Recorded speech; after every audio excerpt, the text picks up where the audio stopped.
Here is how we can cancel subscriptions on the iPhone. So you need to head over to the settings app at first. So find the settings on your home screen. I have it in the dock below. So I'm going to click on it like this.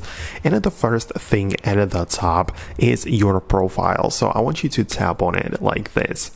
And inside in here, you can manage your personal settings. And one of the things you can change is the subscriptions. So click on it like that. And if you have any active subscriptions, you'll be able to see them in here. So in my case, I currently don't have them. So I'm going to grab another phone where I have some subscriptions active. So again, I'm going to go to the settings, tap on a profile and subscriptions in here.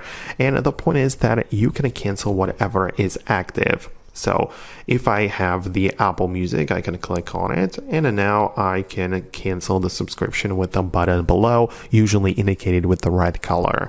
And once it gets canceled, it will sort of look like this app, and it's going to tell me when it's going to expire.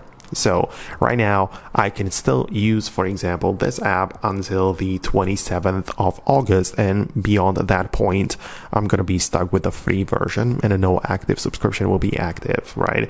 And you can also just come in here and re-enable the subscription, like you can renew it if you would want it to. So this is like a nice way to manage subscriptions, but those made through the Apple payments. So you should be able to find everything in there. Let me know your thoughts and opinions below.